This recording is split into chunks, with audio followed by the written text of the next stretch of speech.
ಇಂದು ನಾವು ವಾಗ್ದಾನದ ಮಕ್ಕಳು ಮತ್ತು ಅಬ್ರಹಾಮನ ಪ್ರವಾದನೆ ಎಂಬ ವಿಷಯದೊಂದಿಗೆ ದೇವರ ವಾಕ್ಯವನ್ನು ಕಲಿಯೋಣ. ಈ ವಿಷಯದ ಮೂಲಕ ನಾವು ಹೇಗೆ ವಾಗ್ದಾನದ ಮಕ್ಕಳಾಗಿ ಮುದ್ರಿತವಾಗಿದ್ದೇವೆಂದು ದೃಢಪಡಿಸಿಕೊಳ್ಳಲು ಸ್ವಲ್ಪ ಸಮಯ ತೆಗೆದುಕೊಳ್ಳೋಣ.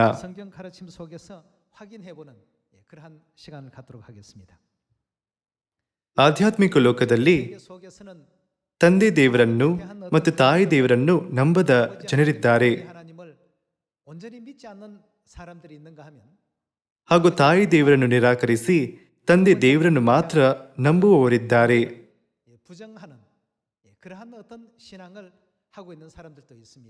ಹಾಗೂ ತಂದೆ ದೇವರು ಮತ್ತು ತಾಯಿ ದೇವರು ಇಬ್ಬರನ್ನು 100% ಒಪ್ಪಿಕೊಂಡು ಅವರನ್ನು ಸತ್ಯವೇದ ಹೇಳಿದಂತೆ ಸ್ವೀಕರಿಸುವ ಜನರಿದ್ದಾರೆ. ನಾವು ಈ ಪೀಳಿಗೆಯಲ್ಲಿ ಈ 3 ರೀತಿಯ ನಂಬಿಕೆಯನ್ನು ನೋಡಬಹುದು.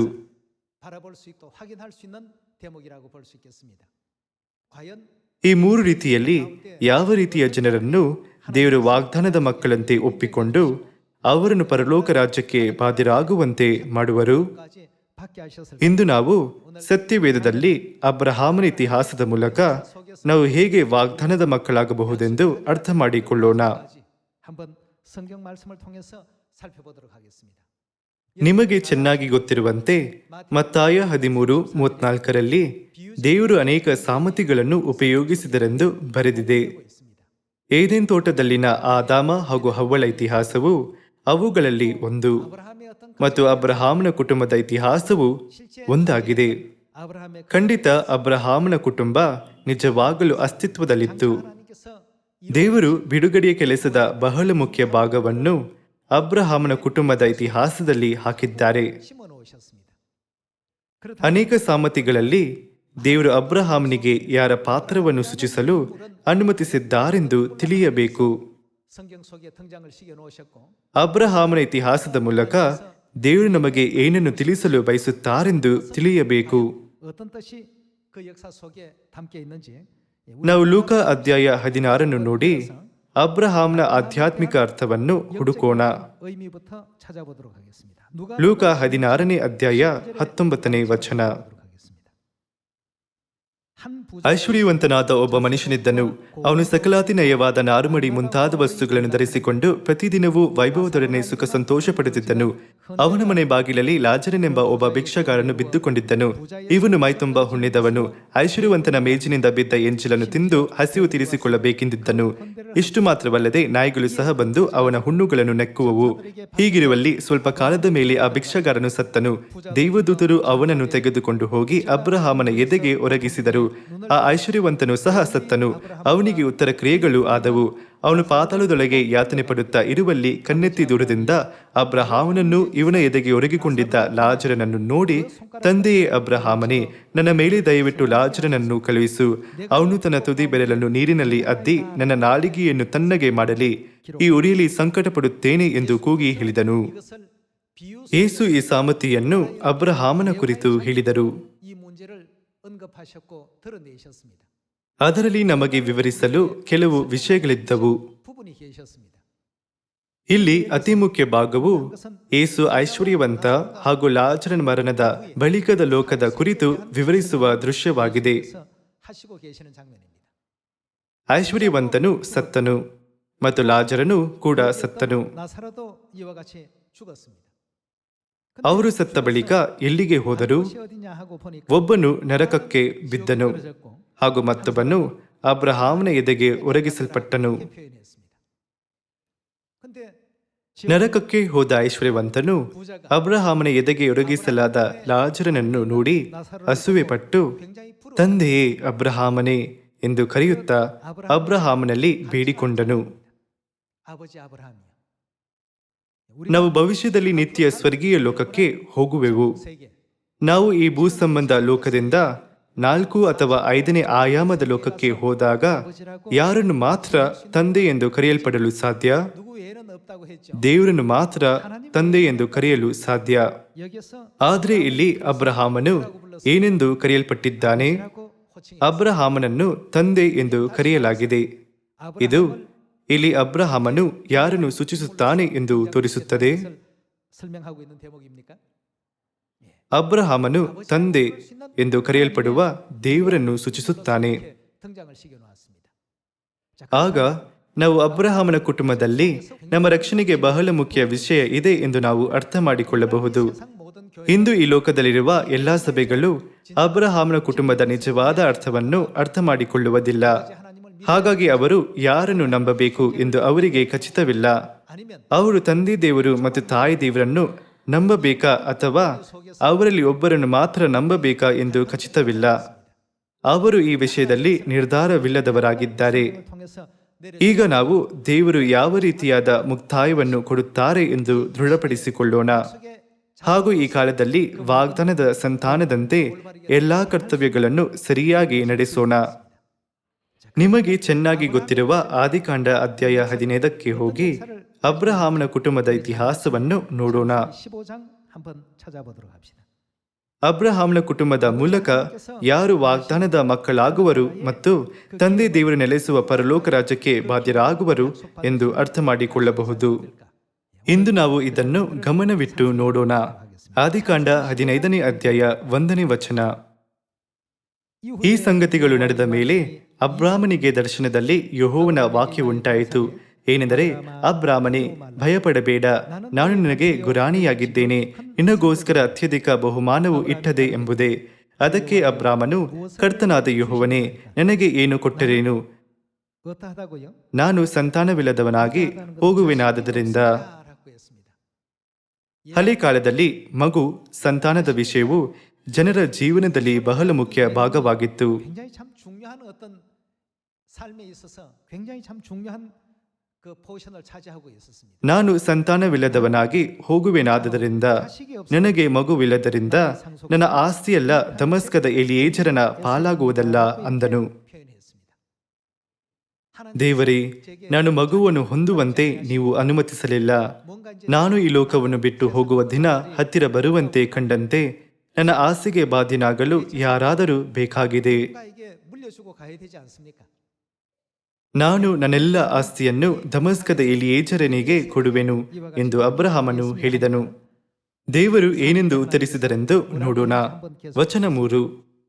ತಿರುಗಿ ಅಬ್ರಾಮನು, ನೀನು ನನಗೆ ಸಂತಾನ ಕೊಡಲಿಲ್ಲವಾದ್ದರಿಂದ ನನ್ನ ಮನೆಯಲ್ಲಿ ಹುಟ್ಟಿದವನೇ ನನಗೆ ಬಾಧ್ಯಸ್ಥನಾಗಬೇಕಾಯಿತು ಎಂದು ಹೇಳಲು, ಯೆಹೋವನು ಅವನ ಸಂಗಡ ಮಾತಾಡಿ, ಇವನು ನಿನಗೆ ಏನಾಗುವುದಿಲ್ಲ, ಬಾಧ್ಯಸ್ಥನಾಗುವುದಿಲ್ಲ. 라고 했습니다.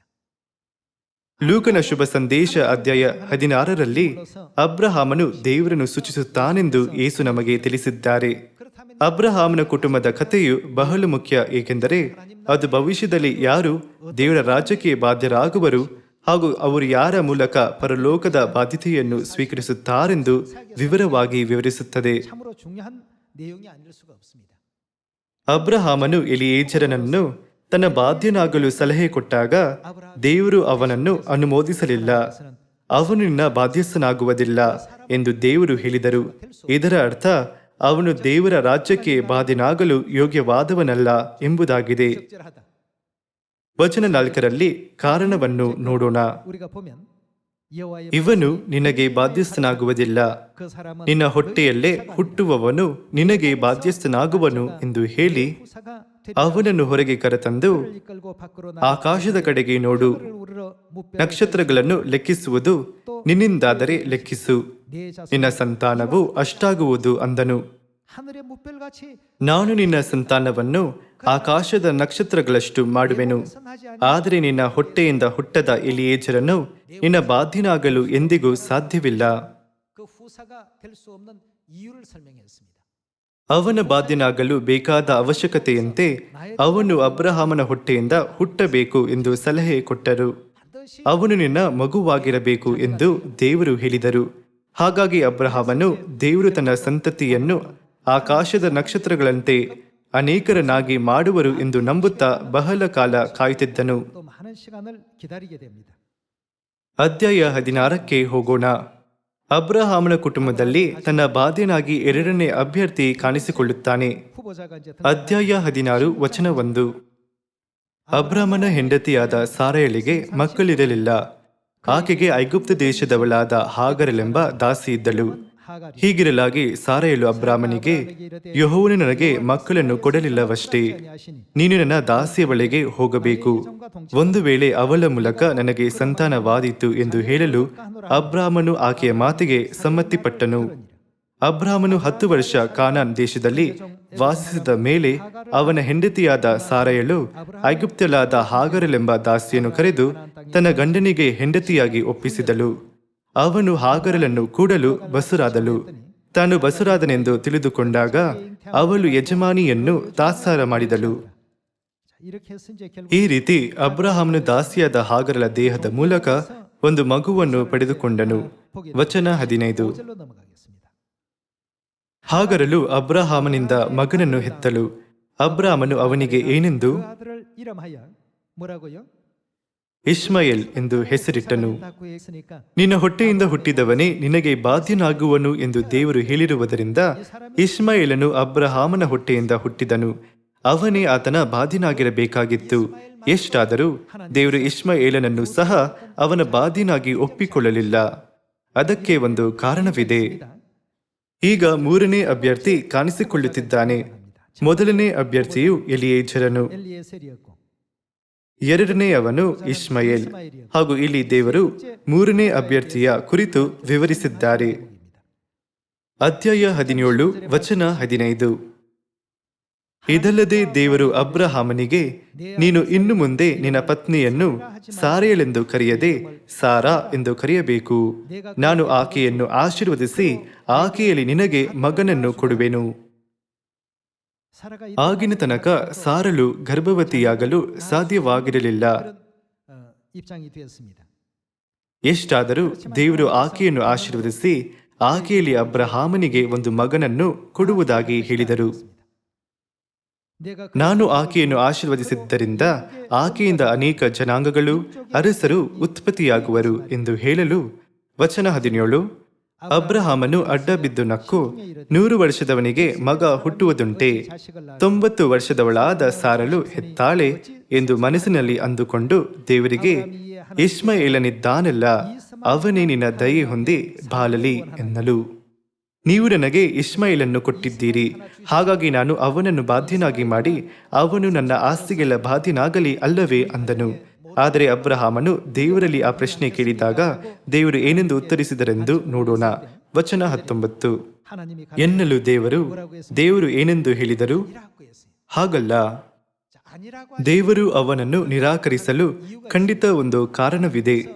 ದೇವರು ನಮಗೆ ಕೊಡುವ ಪ್ರತಿಯೊಂದು ವಾಕ್ಯದಲ್ಲೂ ಇಂದಿನ ನಂಬಿಕೆಯ ಆಧ್ಯಾತ್ಮಿಕ ಲೋಕದಲ್ಲಿ ಮುಖ್ಯವಾದ ಅರ್ಥವಿದೆ.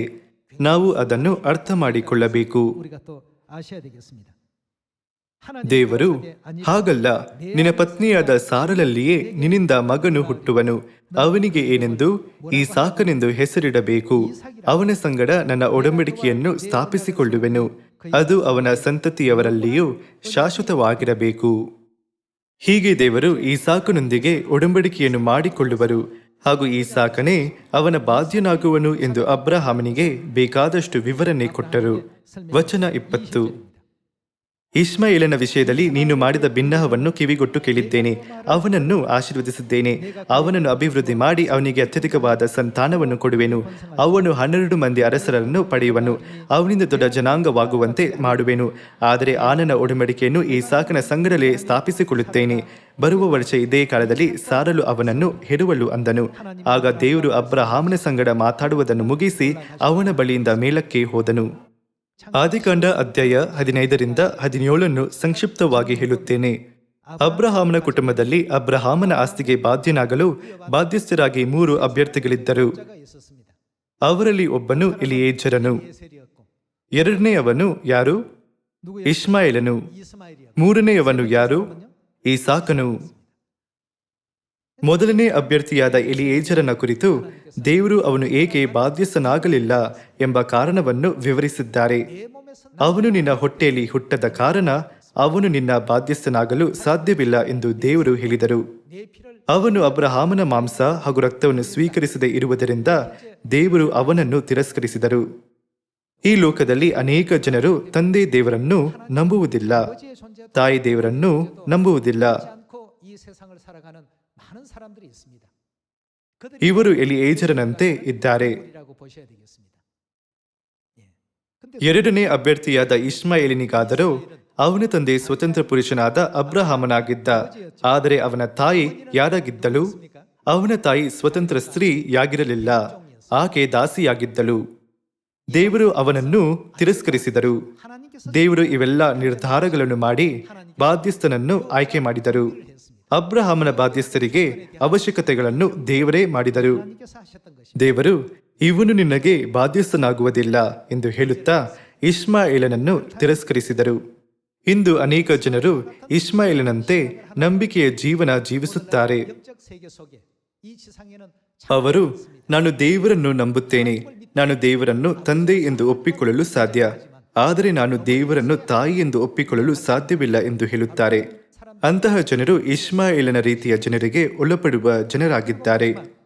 ಈಸಾಕನ ಕುರಿತು ದೇವರು ನಾನು ಈಸಾಕನೊಂದಿಗೆ ಒಡಂಬಡಿಕೆಯನ್ನು ಮಾಡಿಕೊಳ್ಳುವೆನು ಎಂದು ಹೇಳಿದ್ದಾರೆ. ಇದರ ಅರ್ಥ ದೇವರು ಅವನನ್ನು ಆದುಕೊಂಡಿದ್ದಾರೆ. ಈಸಾಕನನ್ನು ಬಹಳ ಗಮನವಿಟ್ಟು ನೋಡಿದಾಗ ಅವನ ತಂದೆ ಯಾರಾಗಿದ್ದರು? ಅವರು ಸ್ವತಂತ್ರ ಪುರುಷನಾದ ಅಬ್ರಹಾಮನು. ಮತ್ತು ಅವನ ತಾಯಿ ಯಾರು? ಆಕೆ ಸ್ವತಂತ್ರ ಸ್ತ್ರೀಯಾದ ಸಾರಳು. ದೇವರು ಈಸಾಕನು ಸ್ವತಂತ್ರ ಪುರುಷನಾದ ತಂದೆ ಹಾಗೂ ಸ್ವತಂತ್ರ ಸ್ತ್ರೀಯಾದ ತಾಯಿಯ ಮೂಲಕ ಹುಟ್ಟಿದಂತೆ ಅಬ್ರಹಾಂನ ಆಸ್ತಿಗೆ ಬಾಧ್ಯಸ್ಥನಂತೆ ಅವನನ್ನು ಆಯ್ಕೆ ಮಾಡಿದರು. 내가 정하겠다는 이와 같은 그 ನಾವು ಈ ಕಥೆಯನ್ನು ಆದಿಕಾಂಡ ಅಧ್ಯಾಯ 15, 16, 17, 18 ಹಾಗೂ 21ರಲ್ಲಿ ನೋಡಬಹುದು.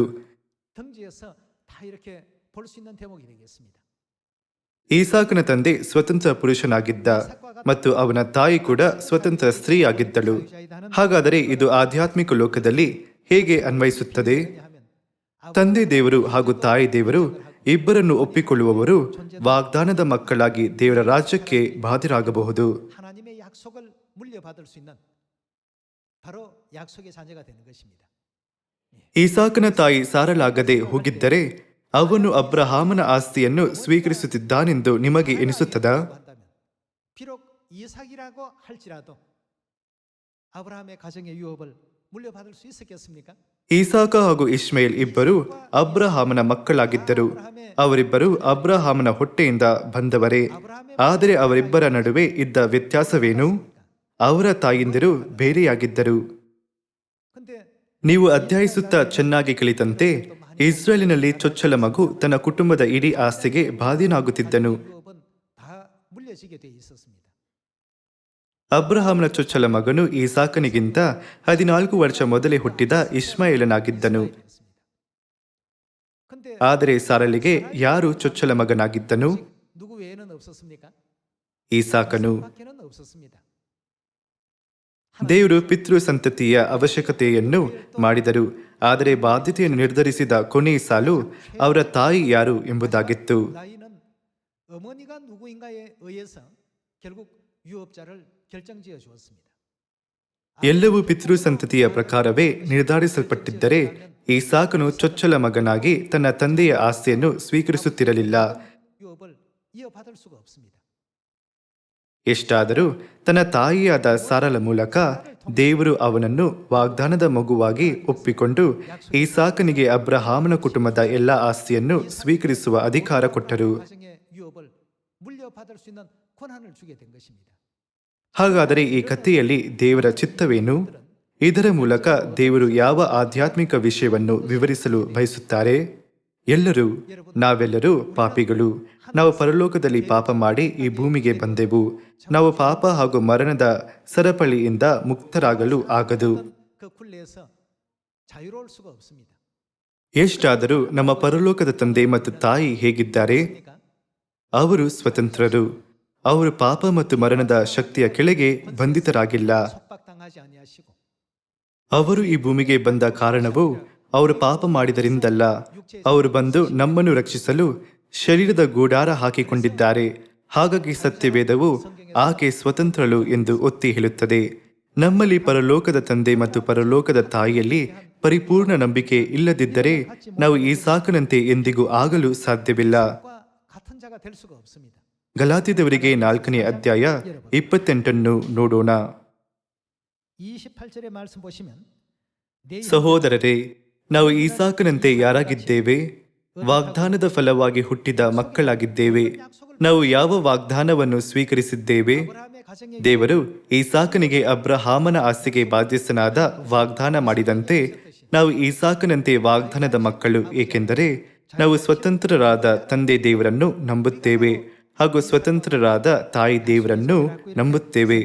ವಚನ 28ರೊಂದಿಗೆ ಮುಂದುವರಿಸೋಣ.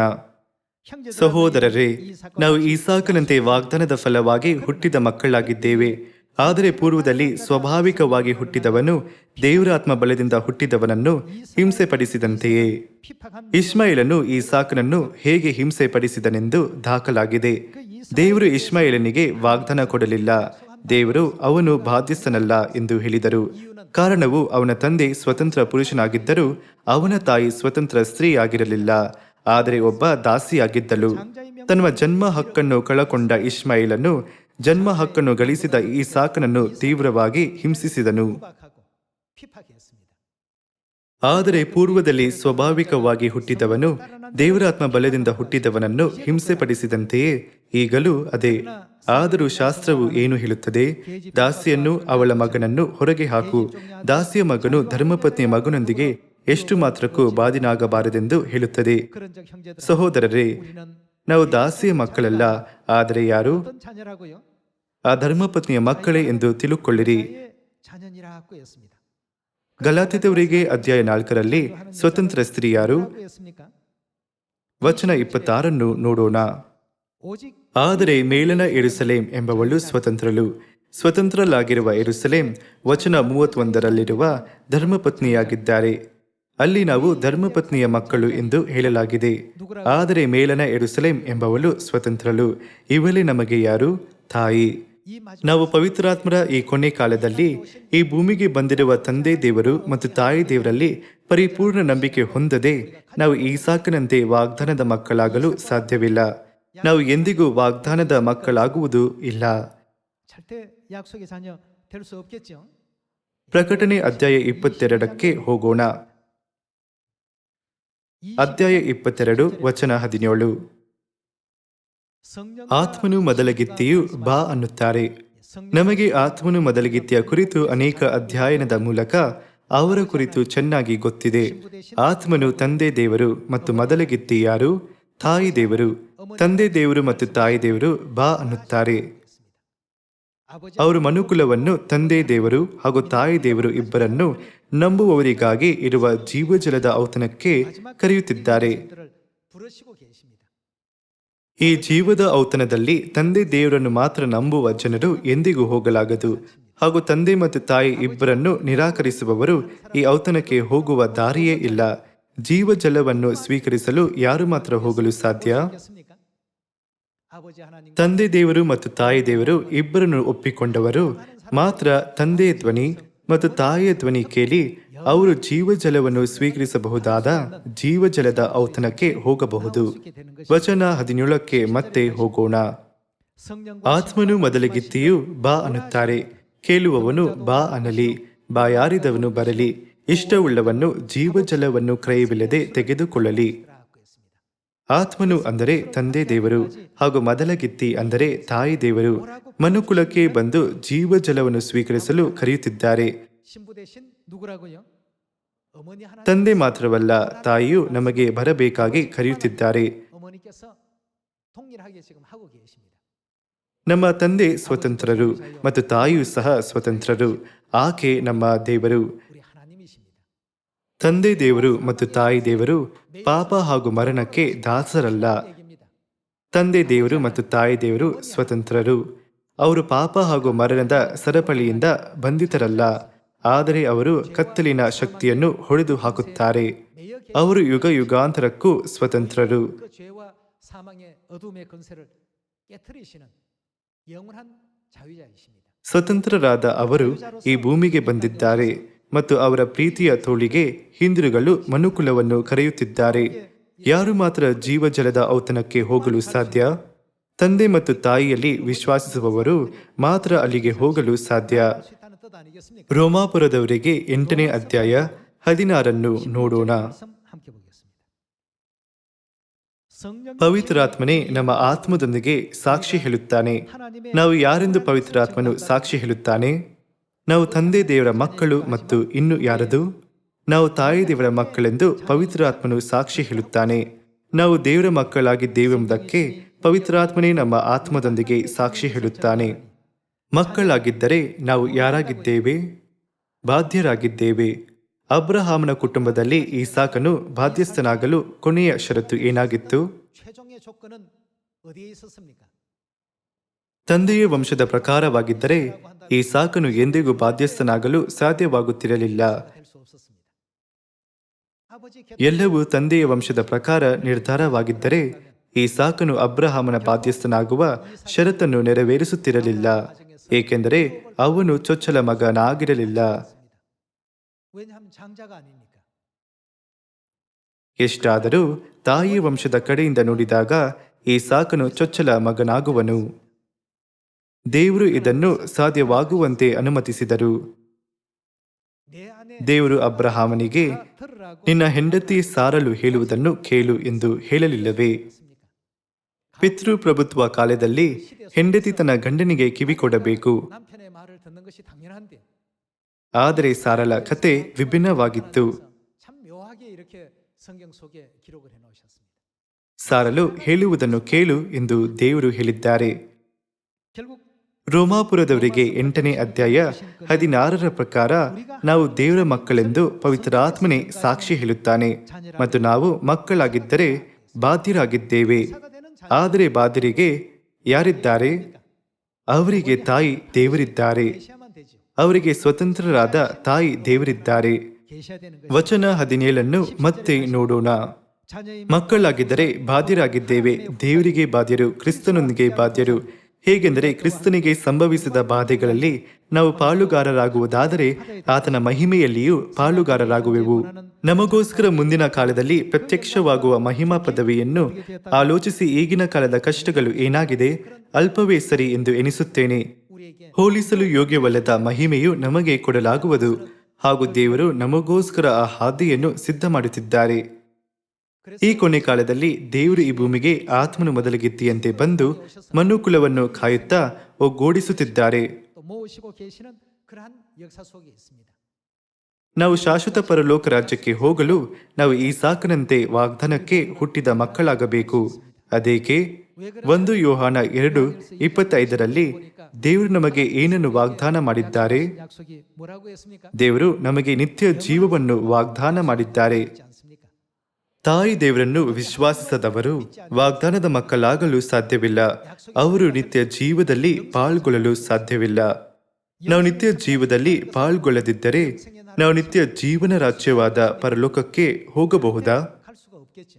ನಾವು ಎಂದಿಗೂ ಅಲ್ಲಿಗೆ ಹೋಗಲಾಗದು. 하나님의 자녀로 ಅಬ್ರಹಾಮನ ಕುಟುಂಬದ ಮೂಲಕ ನಾವು ಹೇಗೆ ದೇವರ ಮಕ್ಕಳಂತೆ ಮುದ್ರಿತವಾಗಿ ಹೇಗೆ ಬಾಧ್ಯರಾಗಿ ಆಯ್ಕೆಯಾಗುತ್ತೇವೆ ಎಂದು ವಿವರವಾಗಿ ಅರ್ಥ ಮಾಡಿಕೊಳ್ಳೋಣ. ಈ ಕಾಲದಲ್ಲಿ ಜನರ ಆಧ್ಯಾತ್ಮಿಕ ಸ್ಥಿತಿಯು ಈ 3 ಗುಂಪುಗಳಾಗಿ ಭಾಗವಾಗಿದೆ ಎಂದು ಹೇಳಬಹುದು. 볼 수 있겠습니다. ಈ ಕಾಲದಲ್ಲಿ ಅಧಿಕ ಸಭೆಗಳು ತಂದೆ ದೇವರನ್ನು ನಂಬುತ್ತಾರೆ. 보편적으로 ಎಷ್ಟಾದರೂ 또 가지고 있습니다. ತಾಯಿ ದೇವರಲ್ಲಿ ನಂಬಿಕೆ ಉಳ್ಳ ಸಭೆ ಇಲ್ಲ 하나님에 대한 ಹಾಗೂ ಅವರು ಆ ನಂಬಿಕೆ ಹೊಂದಲಾಗದು. 가지고 있지도 않을 뿐 아니라 가질 수도 없습니다. 예. 그렇지만 ಆದರೆ ಸತ್ಯವೇದ ಏನೆಂದು ಹೇಳುತ್ತಿದೆ? 있는 예루살렘은 ಮೇಲನ ಯೆರೂಸಲೇಮ್ ಎಂಬವಳು ಸ್ವತಂತ್ರಳು, ಇವಳೇ ನಮಗೆ ತಾಯಿ ಎಂದು ಹೇಳುತ್ತಿದೆ. 죄와 사망 ಕತ್ತಲೆಯ ಶಕ್ತಿಯಾದ ಪಾಪ ಹಾಗೂ ಮರಣದ ಶಕ್ತಿಯಿಂದ ಬಂದಿಯಾಗದ ದೇವರನ್ನು ಹೊರತು ಯಾರೊಬ್ಬರೂ ಸ್ವತಂತ್ರರಲ್ಲ. ಇದರ ಅರ್ಥ ಅವರು ದೇವರು ಎಂಬುದಾಗಿದೆ. 어머니 ಇದರ ಅರ್ಥ ಅವರು ತಾಯಿ ದೇವರು ಎಂಬುದೇ. 하나님을 ಹೊಸ ಉಣಬಡಿಕೆಯಲ್ಲಿ ತಾಯಿ ದೇವರನ್ನು ಸ್ವೀಕರಿಸುತ್ತಾ ನಾವು ಸ್ವರ್ಗೀಯ ತಾಯಿಯೊಂದಿಗೆ ನಿತ್ಯ ಸ್ವರ್ಗೀಯ ಮನೆಗೆ ಹಿಂದಿರುಗುವ ದಿನವನ್ನು ಎದುರು ನೋಡಲು ಬದ್ಧರಾಗಿದ್ದೇವೆ. 그날을 우리가 손꼽아 기다려야 ಇಬ್ರಿಯರಿಗೆ ಪುಸ್ತಕವನ್ನು ನೋಡೋಣ. ಇಬ್ರಿಯರಿಗೆ 9ನೇ ಅಧ್ಯಾಯ 15ನೇ ವಚನ. 15절의 말씀 보시면 ಆತನು ಒಂದು ಹೊಸ ಒಡಂಬಡಿಕೆಗೆ ಮಧ್ಯಸ್ಥನಾಗಿದ್ದಾನೆ.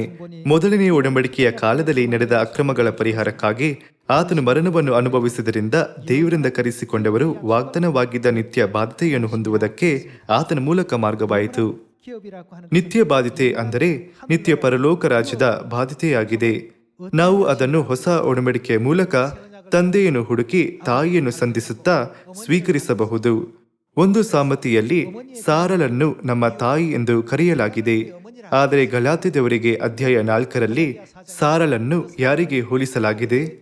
ಆಕೆಯನ್ನು ಹೊಸ ಒಡಂಬಡಿಕೆಗೆ ಹೋಲಿಸಲಾಗಿದೆ. ಹೊಸ ಒಡಂಬಡಿಕೆಯ ಪರಿಪೂರ್ಣವಾದ ಸತ್ಯತ್ವವು ನಮ್ಮ ಪರಲೋಕದ ತಾಯಿ. ಅಪೊಸ್ತಲ ಯೋಹಾನನು ನೋಡಿದ ಪ್ರಕಟಣೆಯಲ್ಲಿ ಪರಲೋಕದ ತಾಯಿ ಎಲ್ಲಿಂದ ಬರುತ್ತಿದ್ದಾರೆ? ಪ್ರಕಟಣೆ ಅಧ್ಯಾಯ 21ರಲ್ಲಿ ಅವರು ಪರಲೋಕದಿಂದ ಬರುತ್ತಿದ್ದಾರೆ ಎಂದು ಬರೆಯಲಾಗಿದೆ.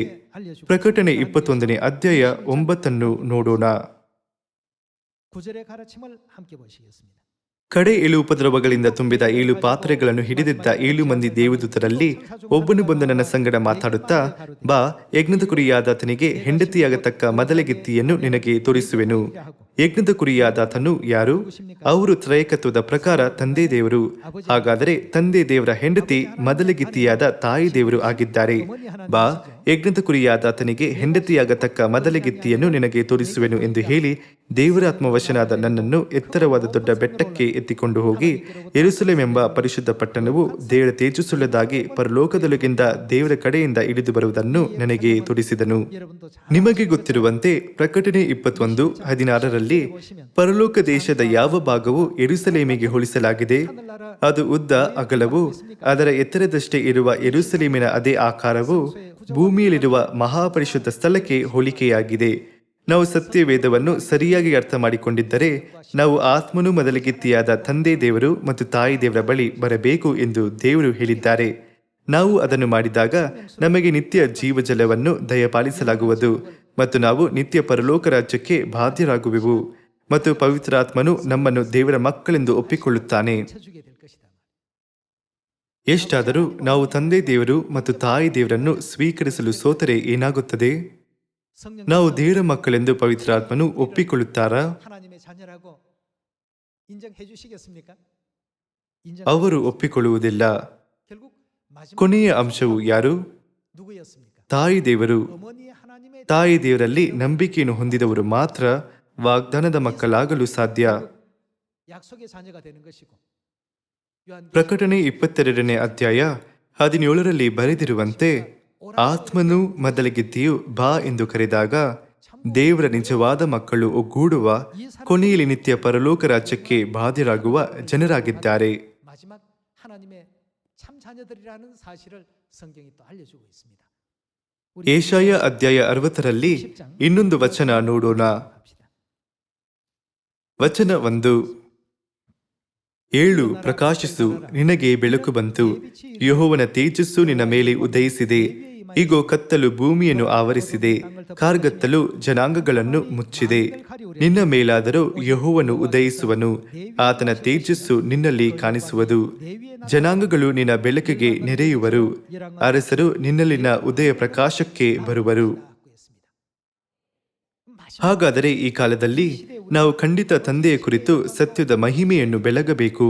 ಆದರೆ ಕೊನೆಯ ಸತ್ಯದ ಮಹಿಮೆಯು ಯಾರನ್ನು ತಲುಪಬೇಕು? ಅದು ಮಹಾಪರಿಶುದ್ಧ ಸ್ಥಳವಾದ ತಾಯಿ ದೇವರನ್ನು ತಲುಪಬೇಕು. ಅದು ದೇವರು ಮಾಡಿರುವ ಕ್ರಮ. ಎಲಿಯೇಜರ, ಅಬ್ರಹಾಮನು ನನ್ನ ಮನೆಯಲ್ಲಿ ಹುಟ್ಟಿದ ಸೇವಕನನ್ನು ನನ್ನ ಬಾಧ್ಯಸ್ಥನಾಗಿ ಆಯ್ಕೆ ಮಾಡುತ್ತೇನೆ ಎಂದು ಹೇಳಿದಾಗ ದೇವರು, ಇಲ್ಲ, ನಿನ್ನ ಹೊಟ್ಟೆಯಲ್ಲಿ ಹುಟ್ಟುವವನೇ ನಿನ್ನ ಬಾಧ್ಯನಾಗುವನು ಎಂದು ಹೇಳಿದರು. ಅಬ್ರಹಾಮನು, ಇಷ್ಮಾಯೇಲನು ನನ್ನ ಹೊಟ್ಟೆಯಲ್ಲಿ ಹುಟ್ಟಿದವನು ಅಲ್ಲವೇ ಎಂದು ಹೇಳಿದಾಗ ದೇವರು, ಅವನೂ ಇಲ್ಲ ಎಂದು ಹೇಳಿದರು. ಹಾಗಾದರೆ ಯಾರು? ದೇವರು, ಅವನು ಸಾರಳ ಹೊಟ್ಟೆಯಿಂದ ಹುಟ್ಟುವವನು ಎಂದು ಹೇಳಿದರು. ದೇವರು ಇದನ್ನು ಸ್ಪಷ್ಟಗೊಳಿಸಿ ಸಾರಳ ಹೊಟ್ಟೆಯಿಂದ ಹುಟ್ಟಿದ ಈ ಸಾಕನನ್ನು ಅಬ್ರಹಾಮನ ಬಾಧ್ಯಸ್ಥನಾಗಿ ಆರಿಸಿ ಕೊನೆಯ ಮುಕ್ತಾಯ ಕೊಟ್ಟಿದ್ದಾರೆ. ಇಂದು ನಾವು ಈ ಕಾಲದಲ್ಲಿ ನಮ್ಮನ್ನು ರಕ್ಷಿಸುವ ಪರಲೋಕದ ತಾಯಿಯಲ್ಲಿ ಏಕೆ ನಂಬಿಕೆ ಹೊಂದಬೇಕು ಎಂಬ ವಿಷಯದ ಕುರಿತು ಸತ್ಯವೇದದ 66 ಪುಸ್ತಕದಿಂದ ಸಂಕ್ಷಿಪ್ತಗೊಳಿಸುವ ವಿವರಣೆಯನ್ನು ಕೇಳುತ್ತಿದ್ದೇವೆ. ಏಷಾಯ 61ರಲ್ಲಿ ನಾವು ಯೆರೂಸಲೇಮಿನ ಮಹಿಮೆಯ ಬೆಳಕನ್ನು ಬೆಳಗಿದಾಗ ಎಲ್ಲ ಜನಾಂಗಗಳು ಅವರ ಬೆಳಕಿಗೆ ಬರುವರು ಹಾಗೂ ರಾಜರೆಲ್ಲರೂ ಅವರ ಪ್ರಕಾಶಕ್ಕೆ ನೆರೆಯುವರು ಎಂದು ಹೇಳಲಾಗಿದೆ. ಹಾಗೂ ವಚನ 22ರಲ್ಲಿ ಏನೆಂದು ದೇವರು ಹೇಳಿದ್ದಾರೆ? ಚಿಕ್ಕವನಿಂದ ಒಂದು ಕುಲವಾಗುವುದು, ಮತ್ತೇನು, ಅಲ್ಪನಿಂದ ಬಲವಾದ ಜನಾಂಗವಾಗುವುದು. ತಾಯಿ ದೇವರ ನಂಬಿಕೆಯ ಮೂಲಕ ನಮ್ಮ ದೇವರ ಸಭೆಯು ತಂದೆ ತಾಯಿ ದೇವರ ಸತ್ಯವನ್ನು ಪ್ರಕಟಿಸಿದಾಗಲಿಂದ ಪ್ರವಾದನೆಯ ಪ್ರಕಾರ ಸುವಾರ್ತೆಯು ಬಲು ಬೇಗನೆ ಹರಡುತ್ತಿದೆ. 얼마나 빠르게 지금 진행이 되고 있습니까? 모든 것이 다 ಎಲ್ಲವೂ ಪ್ರವಾದನೆಯ ಪ್ರಕಾರ ನೆರವೇರುತ್ತಿದೆ. ಕ್ಲುಪ್ತ ಕಾಲದಲ್ಲಿ ನಾನು ಇದನ್ನು ಬಲು ಬೇಗನೆ ಮಾಡುವೆನು ಎಂದು ದೇವರು ಹೇಳಿದ್ದಾರೆ. 마가의 다락방 같은 ಸುವಾರ್ತೆಯು ನೆನೆ ಮಾರ್ಕ್ನ ಮೇಲ್ಮಹಡಿಯಂತೆ ಇದ್ದ ಚಿಕ್ಕ ಸ್ಥಳದಲ್ಲಿ ಬೋಧಿಸುತ್ತಿದ್ದಂತೆ ಕಾಣುತ್ತದೆ. 이제 벌써 ಎಷ್ಟಾದರೂ ಅದು ಎಷ್ಟು ಬೇಗ ಬೋಧಿಸಲಾಗಿ ಅಂದರೆ ಚಿಯೋನಿನ ದೀಪವು ಪ್ರತಿ ಪ್ರದೇಶ ಹಾಗೂ ಲೋಕದ ಪ್ರತಿ ನಗರದಲ್ಲಿ ಉರಿಯುತ್ತಿದೆ. 씻을 만큼 하나님 ದೇವರು ಈ ಸುವಾರ್ತೆ ಹರಡುವಂತೆ ಮಾಡಿದರು. ಹಾಗಾಗಿ ಜೀವಜಲವು 1000 ಮೊಳ, ಇನ್ನೊಂದು 1000 ಮೊಳ ಹಾಗೂ ಇನ್ನೊಂದು 1000 ಮೊಳ ಹರಿಯಬಹುದು. 주셔서 ಕೊನೆಯಲ್ಲಿ ದೇವರು ಜೀವಜಲವನ್ನು ಜನರು ದಾಟಲಾಗದ ಆಳವಾದ ನದಿಯಾಗುವಂತೆ ಮಾಡುತ್ತಿದ್ದಾರೆ. 강물로서 돌변시켜 주고 있습니다. ದೇವರು ಅದರ ಕಾಲದಲ್ಲಿ ಯೆಹೋವನೆಂಬ ನಾನು ಇವೆಲ್ಲ ಕೆಲಸವನ್ನು ಬಲು ಬೇಗನೆ ನೆರವೇರಿಸುವೆನು ಎಂದು ಹೇಳಿದ್ದಾರೆ. 얘네들은 ಪ್ರವಾದನೆಗಳ ಮಧ್ಯದಲ್ಲಿ ನಾವು ನಮ್ಮ ಸಭೆಯಲ್ಲಿ ನಡೆಯುತ್ತಿರುವ ಎಲ್ಲವನ್ನು ನೋಡಬೇಕು. 그래서 우리가 바라보시고 ನಾವೆಲ್ಲರೂ ಯೆರೂಸಲೇಮ್ ಸ್ವರ್ಗೀಯ ತಾಯಿಯ ಮಹಿಮೆಯನ್ನು ನಮ್ಮ ಸುತ್ತ ಇರುವ ಎಲ್ಲ ಜನರಿಗೆ ಹೆಚ್ಚು ಕೆಚ್ಚೆದೆಯಿಂದ ಬೋಧಿಸೋಣ. ಹಾಗಾಗಿ ಅದು 700 ಕೋಟಿ ಜನರಿಗೆ ಬೋಧಿಸುವ ಅಸ್ತಿವಾರವಾಗುವುದು. 여러분과 또 제가 되어야 되겠습니다. ನಾವು ತಂದೆ ಮತ್ತು ತಾಯಿಯ ಮಕ್ಕಳಾಗಿದ್ದೇವೆ ಎಂಬ ನಿಜ ಸಂಗತಿಗೆ ಸಂತೋಷವಾಗಿದ್ದೇವೆ. ನಾವು ಪರಲೋಕ ರಾಜ್ಯ ಬಹಳ ಹತ್ತಿರವಿರುವ ಸಮಯದಲ್ಲಿ ಜೀವಿಸುತ್ತಿದ್ದೇವೆ. 이러한 시점에 우리가 지금 살고 있습니다. ನಿತ್ಯ ಪರಲೋಕ ರಾಜ್ಯ. 나가게 된다면 ನಾವು ಒಮ್ಮೆ ಹಿಂದಿರುಗಿದಾಗ ಹೋಲಿಸಲು ಆಗದ ಮಹಿಮಾನ್ವಿತ ಜೀವನ ನಮಗೋಸ್ಕರ ಕಾದಿದೆ. 기다리고 있지 않습니까? ತಾಯಿಯ ವಚನದ ಪ್ರಕಾರ ನಾವು ನಮ್ಮ ರೆಕ್ಕೆಯನ್ನು ಒಮ್ಮೆ ಬಡಿದಾಗ ನಾವು ಯಾವ ನಕ್ಷತ್ರದಲ್ಲಿ ಬೇಕಾದರೂ ಇರಬಹುದು. ಅದು ನಿಜವಾಗಲೂ ಉಲ್ಲಾಸ ಹಾಗೂ ಸಂತೋಷದಿಂದ ಉಕ್ಕಿ ಹರಿಯುತ್ತಿದೆ. 이 땅에서처럼 슬픔이 ಅದು ದುಃಖ, ಯಾತನೆ, ನೋವು, ದ್ವೇಷ ಹಾಗೂ ಹೊಟ್ಟೆಕಿಚ್ಚು ತುಂಬಿರುವ ಈ ಭೂಮಿಯಂತ ಸ್ಥಳವಲ್ಲ.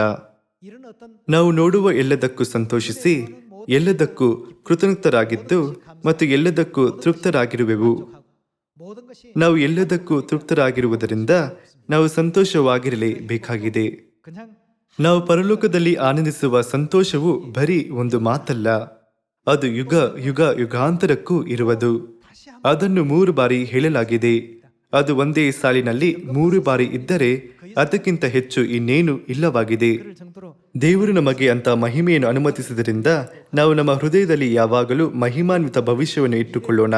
ನಮ್ಮ ದಾರಿಯಲ್ಲಿ ಯಾವುದೇ ಕಷ್ಟ ಬಂದರೂ ನಾವು ಅವುಗಳನ್ನು ಪರಲೋಕಕ್ಕೆ ಹೋಗುವ ಕಾರ್ಯವಿಧಾನವೆಂದು ಪರಿಗಣಿಸಿ ಧೈರ್ಯ ತೆಗೆದುಕೊಳ್ಳೋಣ. ನಾವು ಈ ವರ್ಷ 700 ಕೋಟಿ ಜನರ ಧ್ಯೇಯವನ್ನು ನೆರವೇರಿಸುವೆವು ಎಂದು ನಾನು ನಿರೀಕ್ಷಿಸುತ್ತೇನೆ. ನಿಮಗೆ ದೇವರ ಅನುಗ್ರಹವನ್ನು ಆಶಿಸುತ್ತಾ ಇಂದಿನ ವಾಕ್ಯವನ್ನು ಮುಗಿಸುತ್ತೇನೆ. ಧನ್ಯವಾದಗಳು.